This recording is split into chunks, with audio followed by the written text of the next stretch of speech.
Sir ये रही वो फाइल। तुम आज रात हमारे घर डिनर कर रही हो। पर अंकल हमें घर सेटअप करना है। परवर कुछ नहीं, आंटी का ऑर्डर है। यही है राजेश, जिनके बारे में मैंने तुमसे बात की थी।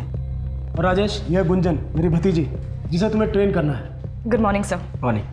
He is one of the most talented officer. Cadet academy का एक्सेलेंस अवार्ड विनर भी है। और राजेश, तुम्हें मेरी भतीजी को ट्रेन तो करना ही है, लेकिन इसे मेरी भतीजी समझकर छूट देने की कोशिश मत करना। और गुंजन, तुम्हारा मेंटर बहुत स्ट्रिक्ट है, जरा ध्यान से। अंकल ने आपकी बहुत तारीफ की है। I am really lucky to have you as my mentor. सुबह 7 बजे workout and be on time. Good luck.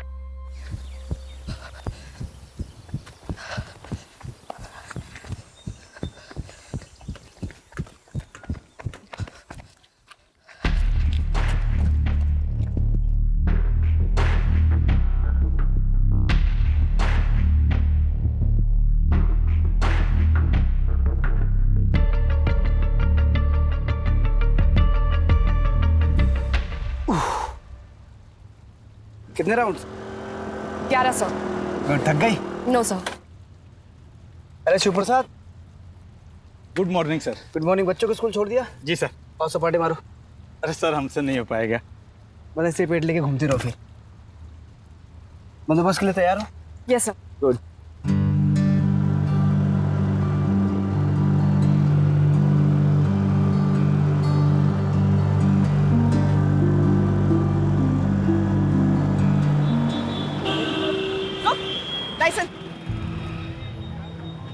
Sir पहले दिन नाकाबंदी मैडम से नहीं हो पाएगा, देखिए हार मान जाएंगे। अगर आज ये हार मान गई तो आगे बड़ी ऑफिसर कैसे बनेगी? हेलो रुको। लाइसेंस। मैडम लाइसेंस घर पे है, आप भी घर जाओ। क्यों अपनी धूप में त्वचा खराब कर रही हो? त्वचा काली पड़ जाएगी। औरत से बात करने की तमीज सीख ले, वरना तेरे चेहरे का रंग बिगाड़ दूंगा मैं। लाइसेंस दिखा। चल। विदाउट हेलमेट और फैंसी नंबर प्लेट और महिला पुलिसकर्मी से बदतमीजी से पेश आया, मेंशन करके फाइन मारो। Yes sir.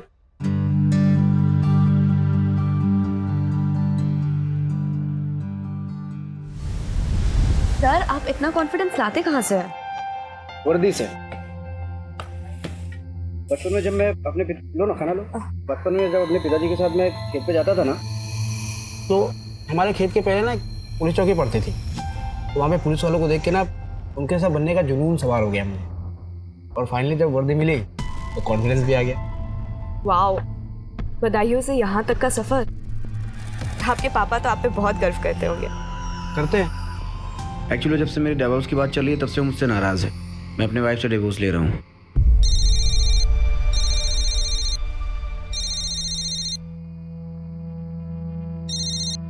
हाँ। कहाँ तक पहुँचे? कहाँ पहुँचे मतलब? तुमसे तो बात ही करनी बेकार है। सोनू का बर्थडे भी याद नहीं है ना आज तुमको? हेलो हेलो, सॉरी कुछ अर्जेंसी है, मुझे निकलना पड़ेगा। Okay sir.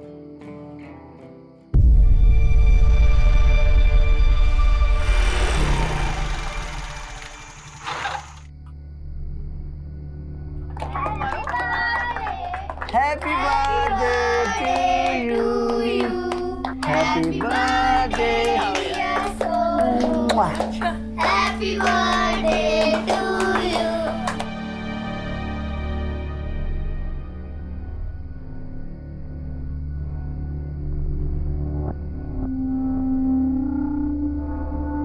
मुझे सुबह जल्दी उठना है।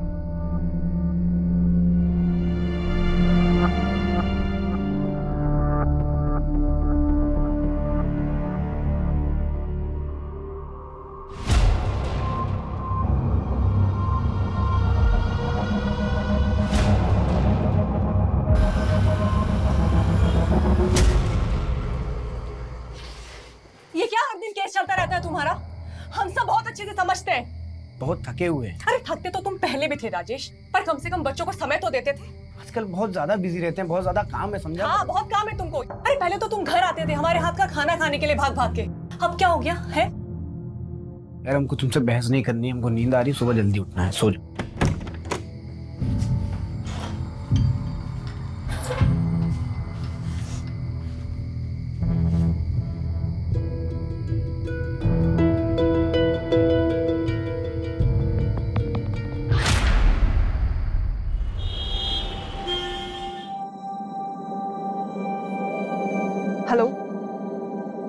को मिलना है तुमसे।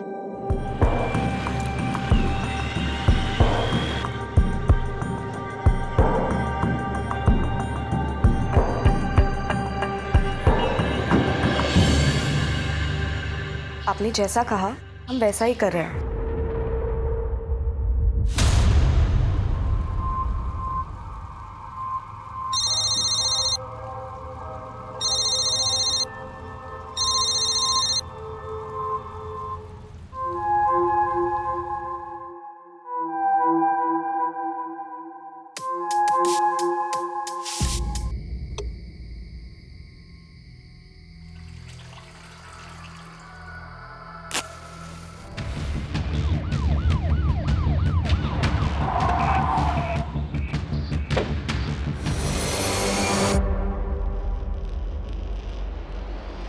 ये तो भी जिंदा है। उठाओ उठाओ, जल्दी उठाओ, हॉस्पिटल ले चलो सर। आईडी नंबर नोट करो, 7741। इसकी इंफॉर्मेशन निकालो जल्दी।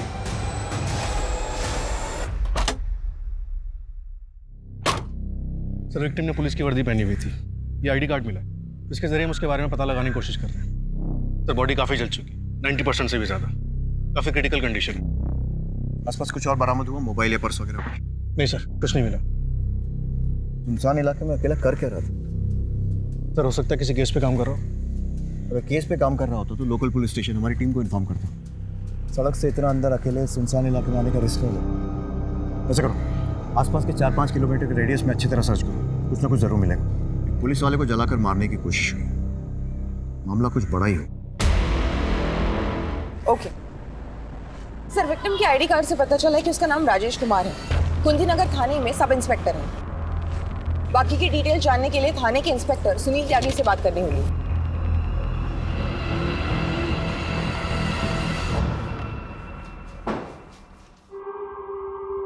पेशेंट इज नो मोर। मरने से पहले उसने पेपर पर यह लिखा।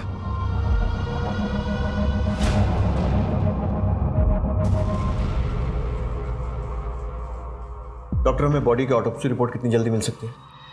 ऑटोप्सी रिपोर्ट तैयार करने में हमें कम से कम 24 से 48 घंटे लगेंगे। राजेश के साथ ऐसा होना हमारे लिए काफ़ी शॉकिंग है। राजेश उस इलाके में किसी केस की इंक्वायरी के लिए गया था? केस? राजेश तो काफ़ी वक्त से सस्पेंडेड था, उस पर तो डिपार्टमेंटल इंक्वायरी चल रही थी। इंक्वायरी?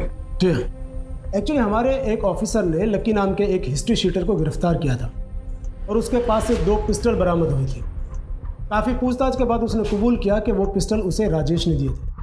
राजेश उस वक्त हमारे थाने का आर्म्स इंचार्ज था। ये लकी अभी भी आपकी कस्टडी में है? जी हाँ। अच्छा, ये आमला कौन है? राजेश की बीवी। देखिए जी, आपको क्या लगता है राजेश उस सुनसान इलाके में क्या करने गया होगा? हो सकता है उसे अपने केस के बारे में कोई क्लू मिला हो या किसी से मिलने गया हो। मैं पक्के तौर पर कुछ नहीं कह सकता। Excuse me. इस लकी से पूछताछ के लिए परमिशन निकलवाओ। और वो राजेश के घर का सर्च वारंट? गीता लेकर आ रही है सर।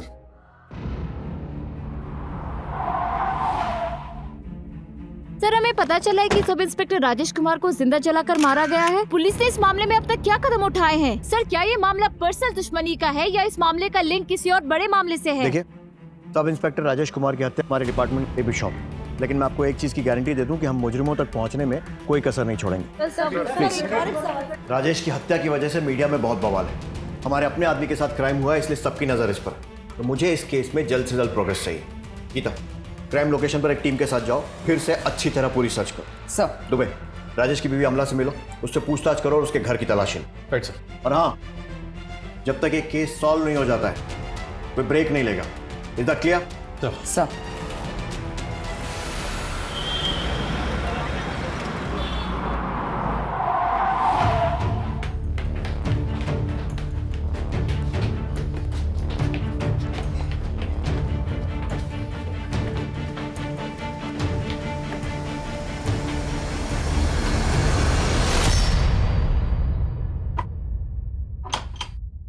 तोड़ दो ताला।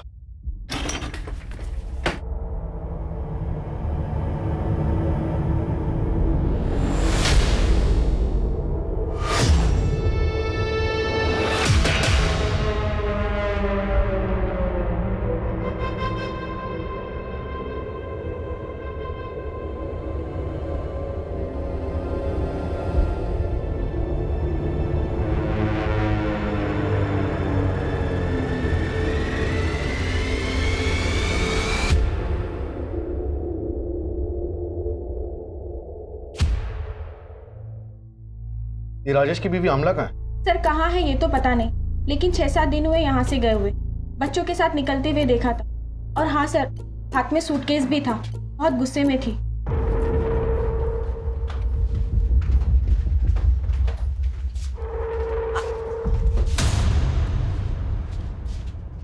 सर हमने बाद में राजेश से भी पूछा।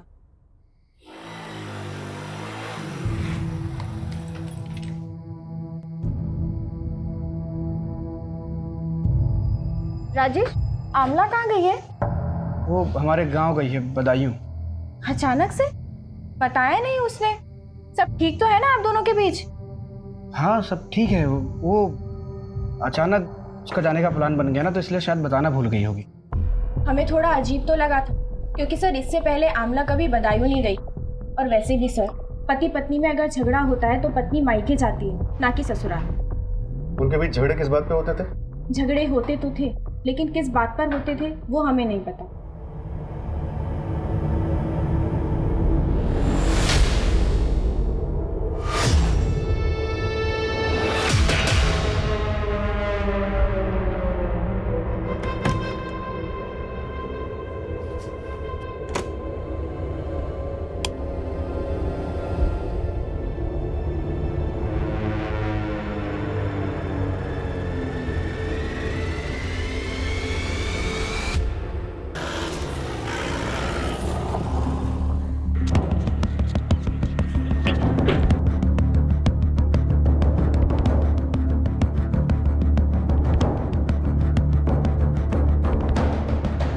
पुलिस टीम ने इस उलझे हुए केस को सुलझाने की कोशिश में दिन रात एक कर दिया था, पर यह मर्डर मिस्ट्री दिन पर दिन उनके लिए उलझती ही जा रही थी। सर पोस्टमार्टम रिपोर्ट के हिसाब से राजेश को जब जलाया गया तब वो काफी नशे में था। मतलब साफ है कि उस वक्त राजेश के साथ कोई था जिसने उसे पिलाया और फिर नशे की हालत में जलाकर मार दिया। क्राइम स्पॉट से कुछ और? नहीं सर, कुछ नहीं मिला। और आमला? सर पड़ोसी ने बताया कि आमला राजेश के गांव बदायूं गई है और राजेश की फैमिली बनारस आने वाली।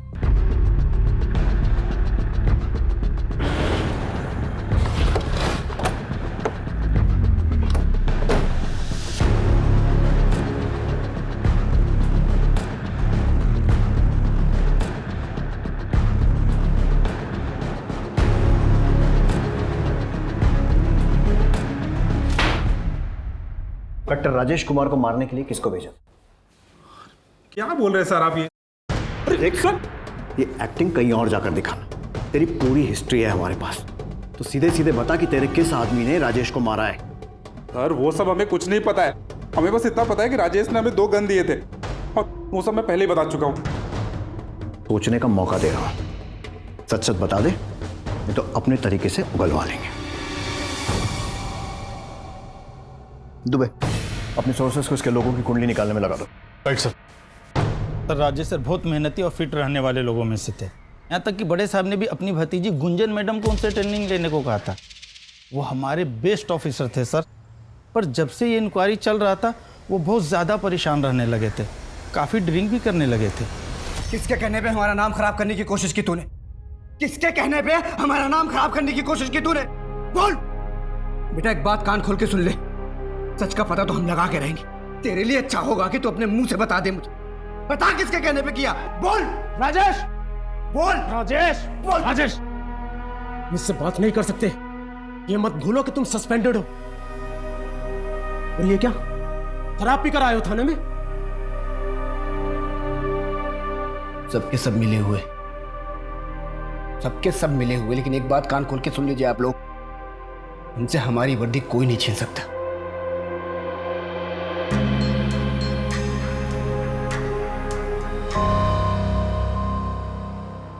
अच्छा, राजेश की थाने में बाकी सब लोगों के साथ कैसी बनती थी? बाकी सब लोग के साथ तो ठीक ही था, पर अजय सर के साथ शुरू से उनका 36 का आंकड़ा था। सर दोनों में काफ़ी हाथापाई भी हुई थी। राजेश सर बहुत गुस्से में थे, किसी की भी नहीं सुन रहे थे। बात क्या थी वो तो नहीं जानते सर, पर इस लड़ाई के बारे में सभी को पता है। हाँ हुई थी झड़प, लेकिन हमने उसे कुछ गलत नहीं पूछा था। मतलब? थाने में सबको खबर थी कि राजेश सुनील सर के भतीजे गुंजन के साथ कुछ ज़्यादा ही समय बिता रहा है। हमने बस वही पूछा था उससे। राजेश और उसकी पत्नी के बीच में झगड़े चल ही रहे थे, एक झगड़े के गवाह तो हम खुद हैं। अरे पहले तो तुम घर आते थे हमारे हाथ का खाना खाने के लिए भाग भाग के, अब क्या हो गया है? और इतना ही नहीं, हमारे कांस्टेबल ने राजेश को सुबह सुबह गुंजन के घर से निकलते हुए भी देखा था। ठीक, ये तो है राजेश की कहानी। अब अपनी कहानी सुना। राजेश से दुश्मनी की वजह? सर कोई जाति दुश्मनी नहीं थी, एक वर्क प्लेस में 2 कॉम्पिटिटर्स के बीच में जैसा होता है, सिर्फ उतना ही। कॉम्पिटिटर्स? और वो गन्स वाले केस में राजेश का इन्वॉल्वमेंट? उसकी लाइफस्टाइल देख के कोई भी बता देगा कि वो उस मामले में जरूर इन्वॉल्व होगा। उसके खर्चे उसकी कमाई से दुगना थे। आपकी भतीजी गुंजन इस वक्त कहाँ है? उसका एक्सीडेंट हो गया था, इसी वजह से वो लीव पर है अपने होम टाउन लखनऊ में। लेकिन आप गुंजन के बारे में क्यों पूछ रहे हैं? त्यागी जी, हमने सुना है कि गुंजन और राजेश के बीच में काफी नजदीकियां थी। देखिए, राजेश एक शादीशुदा बाल बच्चेदार आदमी था और गुंजन एक पढ़ी लिखी समझदार लड़की है। पहली बात तो ऐसा कुछ हुआ नहीं, और अगर ऐसा कुछ होता भी तो आपको नहीं लगता कि मैंने टैकल कर लिया होता? माफ़ कीजिए, मेरी कोर्ट में पेशी है, मुझे निकलना हो।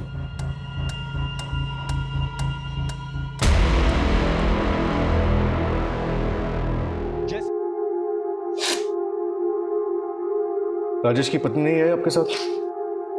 सर, सुनने में तो आया था कि वो आजकल यही बनारस में। बनारस में? लेकिन हमें तो पता चला है कि वो पिछले हफ्ते बदायूं चली गई थी। ये क्या बात कर रहे हैं सर? 6 महीने हो गए जब से डिवोर्स की बात चल रही है। वो बोला यहाँ बदायूं क्या करने आएगी साहब? 6 महीने? लेकिन 1 महीने पहले तो राजेश ने अपने बेटे का बर्थडे सेलिब्रेट किया था। सर, राजेश का कोई बेटा नहीं, उसकी एक बेटी है।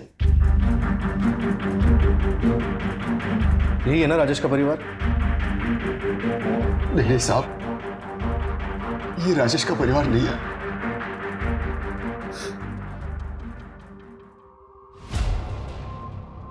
ये नीलम है सर।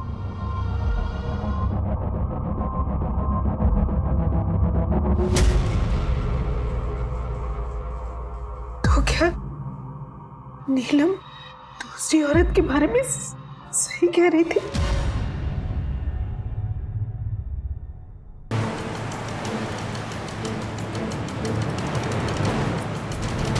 शादी तो बस नाम की थी हमारी। शुरू में ट्रेनिंग के दौरान 3-4 महीने में 1-2 बार आ भी जाते थे। जैसे ही पिंकी बड़ी हुई और हमने बनारस आने के लिए कहा तो। अरे तुमको पता है सरकारी कामों में कितना वक्त लगता है? क्वार्टर मिलते ही तुमको और पिंकी को अपने साथ ले जाएंगे बस। अली मेरा बच्चा, ऐ शाबाश, किसी तो पापा को। पहले तो पिंकी के बीमार होने पर या इसके कॉल करने पर आ भी जाते थे, फिर धीरे धीरे बंद हो गया। मुझे हमेशा से ही ऐसे लगता था कि वो मुझसे कुछ छुपा रहे हैं। तुम यहाँ बनारस में? पिंकी कहाँ है? मासी की है ललनपुर में। अभी तो हम बहुत बिजी हैं, तुम चलो हम शाम को मिलने मासी के घर आते हैं। वो हवलदार भैया बोले आप यही रहते पुलिस क्वार्टर में? हाँ।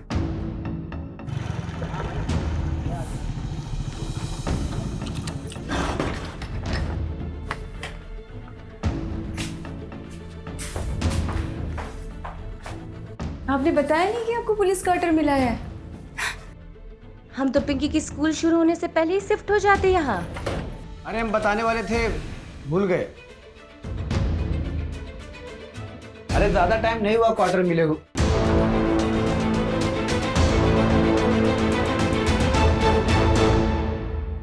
उस दिन हमारा बहुत झगड़ा हुआ, यहाँ तक कि हमने बहुत जिद भी की वहाँ रहने के लिए, पर उन्होंने हमें समझाकर गांव भेज दिया। कुछ दिनों बाद तंग आकर हमने उन्हें जब डिवोर्स की बात की तो वो झट से मान गए। यहाँ तक कि जब हमारे पापा भी उन्हें समझाने के लिए गए, बात करने के लिए गए, तो जब राजेश कुछ भी नहीं था तब हमने नीलम का रिश्ता किया था उससे। आज जब राजेश की सरकारी नौकरी लग गई है तो हमारी बेटी को छोड़ देने की बात कर रहा है। बेटा रहना नहीं चाहता उसके साथ तो कैसे जबरदस्ती करे? समझिए, आप समझिए ना उसे। मेरी बेटी नीलम का क्या होगा, पिंकी का क्या होगा? यूं सबको मजदार में छोड़ देना कहाँ की समझदारी है भला? अब राजेश से आखिरी बार कब मिली थी? बनारस आने के बाद हम उन्हें कभी नहीं मिले। कभी भी नहीं? पिंकी की पढ़ाई और हमारी नौकरी में इतना समय निकल जाता है कि हमें फुर्सत मिलती ही नहीं, और हम अब पीछे मुड़कर नहीं देखना चाहते। सर, नीलम को देख के ऐसा बिल्कुल भी नहीं लगा कि उस पर राजेश की मौत का कोई असर हुआ है। सुबह राजेश और नीलम का डाइवोर्स भी नहीं हुआ। ऐसे में राजेश की मौत का डायरेक्ट फायदा नीलम को ही होगा। तो क्या सर, अब नीलम भी हमारी सस्पेक्ट लिस्ट में? बिल्कुल, नीलम के कॉल रिकॉर्ड निकलवाओ और साथ ही साथ ये भी पता लगाओ कि राजेश ने मरते समय आमला का नाम ही क्यों लिखा था।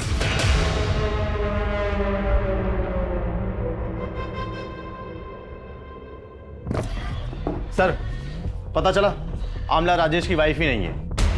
क्या? यस सर, इतने दिनों तक राजेश हम सबकी आंखों में धूल झोंकता रहा और पता नहीं कौन कौन सी कहानियां सुनाई थी उसने हम सबको।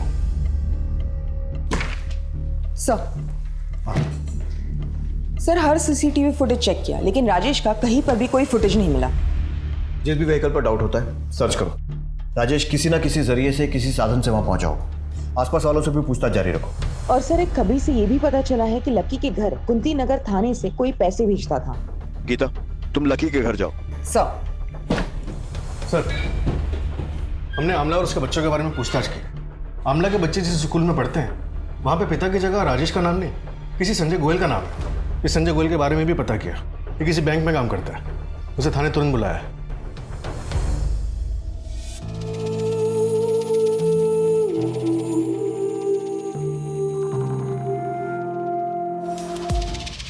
सर, हमारा तलाक 2 साल पहले हो गया था। आमला का हमारी माँ के प्रति व्यवहार बिल्कुल अच्छा नहीं था। हमने बहुत कोशिश की बदलने की कि सब कुछ ठीक हो जाए, लेकिन वो नहीं बदली। बहुत जिद्दी है। आमला, तुम्हें किसी भी चीज की जरूरत हो, कोई भी हेल्प चाहिए तो मुझे बेझिझक बोलना। झिझक? झिझक कैसी? तलाक के बाद तो ये हमारा हक है। बस तुम पैसे टाइम से भिजवा दिया करना। अम्मा की दवाइयों का बहाना लगा लगा के ना हर बार की तरह कटौती मत करना, वरना हम नहीं फिर कोर्ट बात करेगी तुमसे, समझे? हम अक्सर आमला से और अपने बच्चों से मिलने उसके घर जाते थे, और एक दिन मम्मी कहाँ है तुम्हारी? मम्मी अंदर है। अच्छा, क्या मजा नहीं आ रहा? मैं भी तो सुनूं। नजदीक का बताता हूँ। ऐसे नहीं आती नजदीक।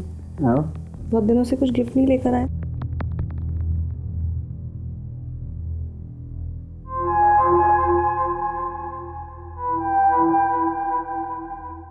क्या कहा तुमने? शादीशुदा है और एक बच्चा भी है? तुम इससे मिली कहाँ? यही रहता है पास में। बेचारा हर दिन मशक्कत करता था खाने के लिए, तो एक दिन हमने सोचा घर पर ही बुला लेते हैं। बस तभी से यहीं का होकर रह गया है। और फिर संजय, तुम तो जानते ही हो हमारे हाथ के खाने का जादू है ना। एक शादीशुदा आदमी के साथ रहकर तुम्हें क्या मिल जाएगा? और ये बच्चे, इनके बारे में सोचा है कभी? जब ये सब देखेंगे तो क्या असर पड़ेगा उन पर? संजय, बच्चों के बारे में सोचकर ही ये कदम उठा रहे हैं। सरकारी नौकरी करता है राजेश, दोनों बच्चों का भविष्य एकदम सुरक्षित रहेगा। और तो और अपनी बीवी को तलाक देने के लिए भी तैयार है हमारे लिए। सर, आमला ने अपनी जिद के आगे किसी की नहीं सुनी, ना तब ना अब। लेकिन हमारा डर गलत नहीं था सर।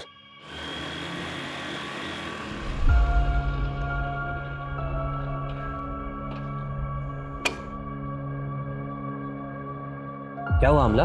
मुझे क्यों बुलाया? उसको अब हमें इंटरेस्ट नहीं रहा है। हमने तुमसे पहले ही कहा था वो तुमसे शादी नहीं करेगा। तुम ही सबने देख रही थी शादी की उससे। राजेश पुलिस में है, अच्छा कमाता है, अच्छा दिखता है। अब इस उम्र में भला राजेश से बेहतर 2 बच्चों के साथ हमको और कौन मिलेगा? हम नहीं थे तुम्हारे पास? राजेश ने हमारे लिए अपने बीवी बच्चों को छोड़ दिया, और तुमने अपनी माँ के लिए हमें ही छोड़ दिया। हम बच्चों की स्कूल की फीस भी भरनी है। हमको तो समझ ही नहीं आ रहा है कि हम इतना सारा खर्चा अकेले कैसे उठाएंगे। चिंता नहीं करना, हम कल ही तुम्हारे अकाउंट में पैसे भिजवा देंगे। आमला से आखिरी बार कब मिले थे? सर, मिले तो नहीं, लेकिन कुछ दिन पहले उसका फोन आया था। किसी प्रॉपर्टी डीलर का नंबर मांग रही थी। हमने वो नंबर फॉरवर्ड कर दिया, और तब से लेकर अब तक हमारी कोई मुलाकात नहीं हुई उससे। हमें उस प्रॉपर्टी डीलर की डिटेल्स चाहिए। जी। नंबर बोलो। दुबे, इस प्रॉपर्टी डीलर से बात करो। मैं गुंजन से पूछताछ के लिए निकलता हूँ। Right sir.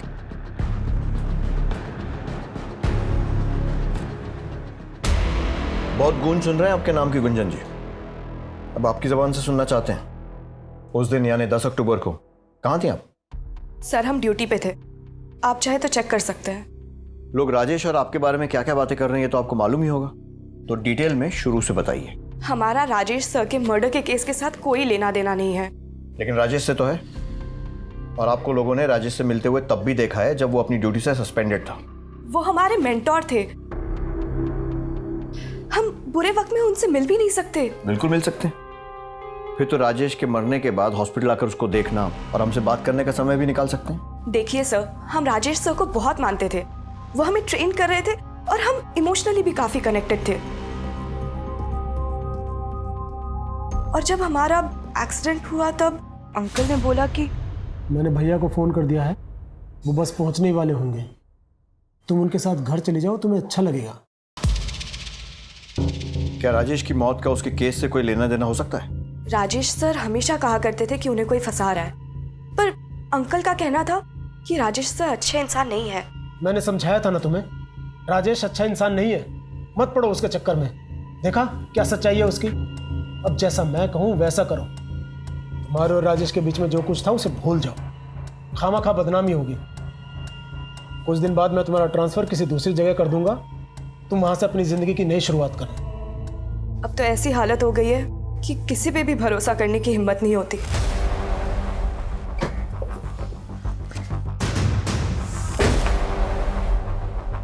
इन्हें पहचानते हो? इन्हें तो कुछ दिन पहले ही मकान किराए पे दिलाया था। एड्रेस क्या है, लिख के दो।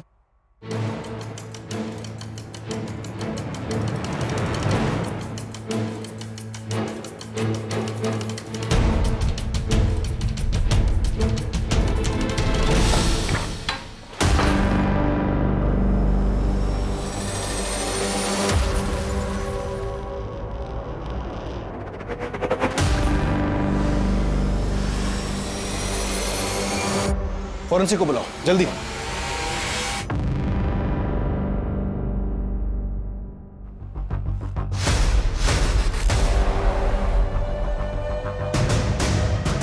अक्टूबर की रात को क्या आपने इस आदमी को यहाँ आते जाते देखा? वैसे तो देर शाम कोई आता जाता नहीं, लेकिन हाँ, जब हम घर को वापस जा रहे थे तो हमने देखा कि स्कूटर पर दो लोग आए थे और अंधेरे में जा रहे थे। आप और कुछ बता सकते हैं उन लोगों के बारे में या फिर उस स्कूटर के बारे में? नहीं मैडम जी, क्या अंधेरा बहुत था और साफ सुथरा दिखाई नहीं पड़ रहा था, लेकिन हाँ, हम ये जरूर कहेंगे कि हमने स्कूटर का कलर सफेद देखा था। सर, आमला ने राजेश को यहाँ जख्मी किया और उसके बाद उसकी बॉडी को जला दिया। पोस्टमार्टम में किसी भी जख्म का जिक्र नहीं है, लेकिन एक क्राइम सीन देखकर लगता है कि अकेले आमला का काम तो नहीं हो सकता। जरूर कोई ना कोई था जो उसकी मदद कर रहा था।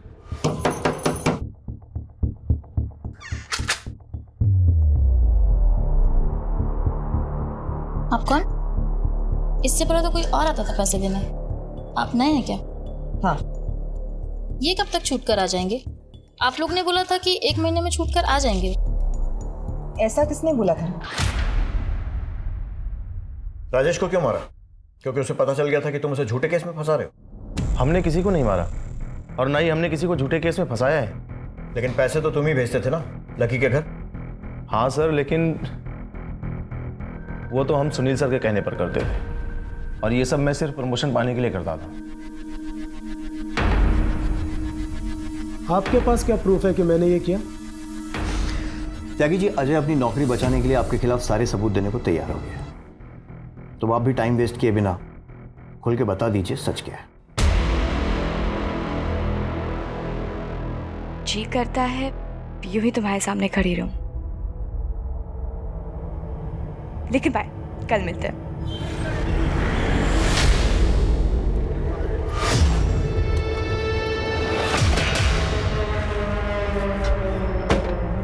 तुम्हें उसे जो सिखाना था तुमने सिखा दिया। तुमसे पहले भी कह चुका हूं कि उससे दूर रहो, वरना ऐसी जगह ट्रांसफर करूंगा ना कि बिजली पानी को तरस जाओगी। आप मेरा ट्रांसफर तो करा देंगे सर, और गुंजन को कैसे रोक पाएंगे मेरे साथ आने से? जब राजेश फिर भी नहीं माना तो हमने एक तीर से दो शिकार करने के बारे में सोचा। हमने उसे एक ऐसे केस में फंसाया जिससे हम ही उसे निकाल सकते थे। वो जब भी हमारे पास गिड़गिड़ाते हुआ आता तो हम उसके सामने एक ही शर्त रखते, गुंजन से दूर जाने की शर्त। जब इतना फुल प्रूफ प्लान था तो ऐसा क्या हुआ कि आपने अगला कदम उसे मारने का उठा लिया? हमारा प्लान सक्सेसफुल होता उससे पहले ही किसी ने उसे मार दिया। अपने ही डिपार्टमेंट में और अपने पुलिस स्टेशन के इतने काबिल अफसर के साथ खेल खेलते हुए आपको शर्म नहीं आई? सर अगर ये काम अमला ने किसी के साथ मिलके किया है तो उसका साथ देने वाला कहीं इंस्पेक्टर सुनील या फिर संजय तो नहीं? क्योंकि संजय हमेशा अमला की मदद करने के लिए तैयार रहता, हमें यहाँ तक पहुँचाने वाला भी संजय ही है। इंस्पेक्टर सुनील सिस्टम से वाकिफ है, वो खुद इस चक्रव्यूह में नहीं फंसेगा। जरूर उसका कोई ना कोई प्यादा होगा जो अमला की मदद कर रहा होगा। सर मुझे तो कभी कभी लगता है इन सारी औरतों से तंग आके राजेश ने खुद अपना मर्डर प्लान करवाया और खुद अमला को मार के कहीं फरार हो गया। अमला को हर समय पैसों की जरूरत रहती थी। जरा इंस्पेक्टर सुनील और अमला दोनों के बैंक स्टेटमेंट चेक करवाओ। Okay sir. अमला अगर हाथ लग गई तो सच्चाई भी हाथ लग जाएगी। वो सफेद स्कूटर या उन दोनों लोगों के बारे में कुछ पता चला?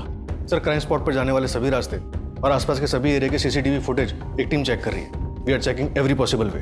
टीम से कहो कि कमर कस के तैयार हो जाए, ये कहानी अब क्लाइमैक्स तक पहुंचने वाली है।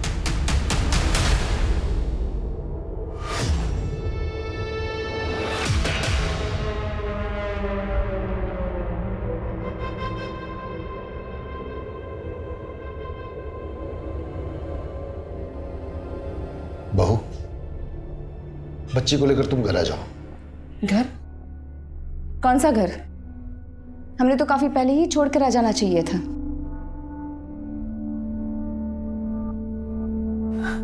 ऐसा ना कहो बहू, ये बच्ची राजेश की आखिरी निशानी है। आखिरी निशानी? इस बच्ची को लेकर इस शहर में जब हम अकेले उसकी जिम्मेदारी उठा रहे थे तब कहाँ था आपका प्यार? लोग नौकरी देने के लिए जिस्म का सौदा करने की मांग कर रहे थे।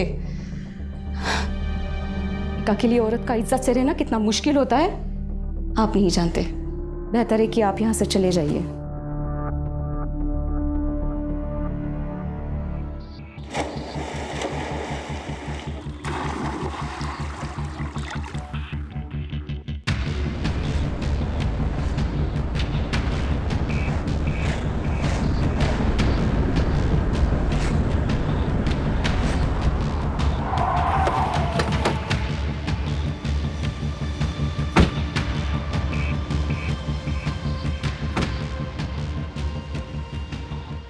हमें सुटकेस में क्लैश के होने की खबर मिली थी। आपने जो अपने थाने से एक फोटो भेजा था उसका चेहरा इससे मिल रहा है।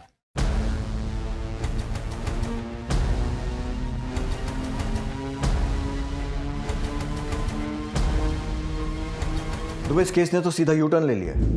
जिस अमला को अब तक हम संभवतः दोषी मान रहे थे वो तो खुद विक्टिम निकली। दीपक नगर के आसपास का पूरा एरिया छान मारो, एक एक से पूछताछ करो। इतने बड़े सूटकेस में डेड बॉडी ले जाई गई है, किसी ना किसी ने कुछ तो देखा होगा। Right sir. सर मुझे तो बच्चों की चिंता हो रही है, कहीं उनके साथ कुछ बुरा ना हुआ हो।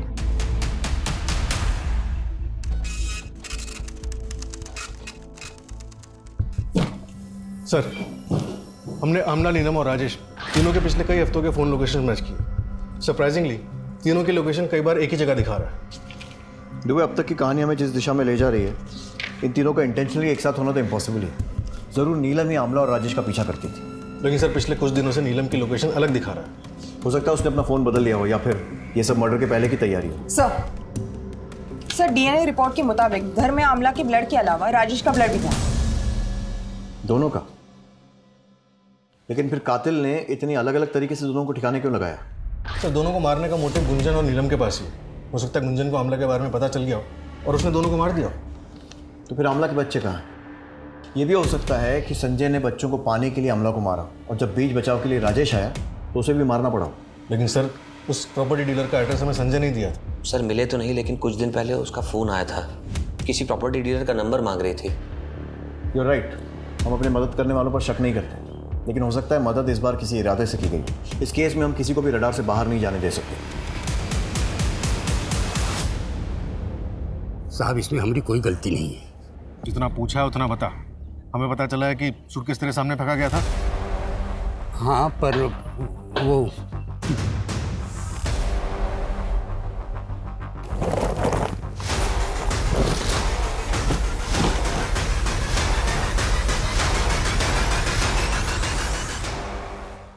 ये बता कि जिसने सूटकेस फेंका था उसे पहचान सकता है? हाँ पहचान सकता हूँ साहब, वो आप ही लोग में से थे। मतलब कि वो पुलिस वाले थे और उन्होंने ही पानी में सूटकेस फेंका था।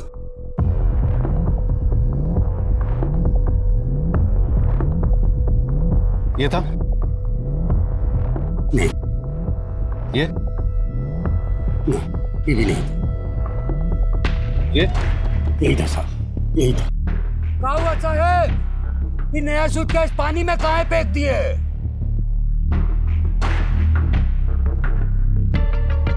धार्मिक किताबें थी,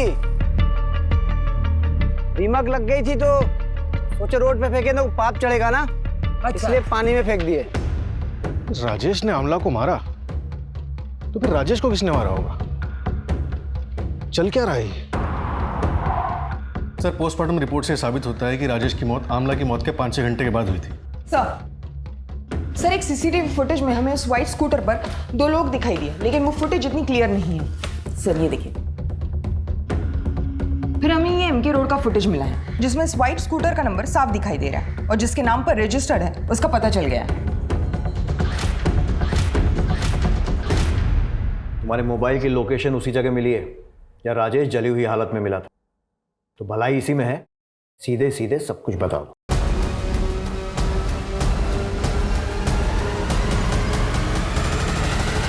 तुम्हें कैसे पता था कि राजेश उस रात वहीं मिलेगा?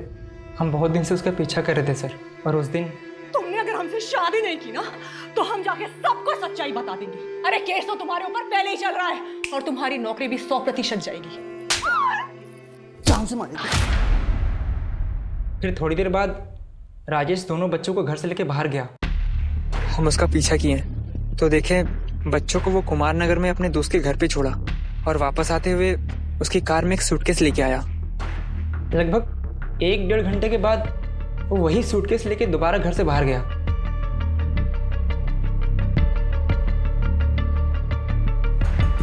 हमको कुछ गड़बड़ लगा सर, इसलिए हम अपना दोस्त को फोन करके बुला लिए। उसके बाद हम दोनों राजेश की गाड़ी का पीछा करने लगे।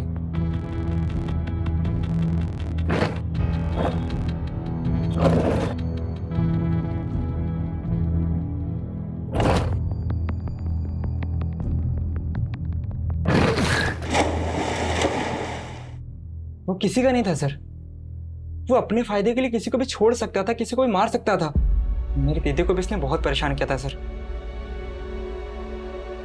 वो जब भी घर वापस आती थी ना सर, सिर्फ रोते हुए आती थी। हम उसको अपनी दीदी का जिंदगी बर्बाद करने का सजा दिए हैं सर।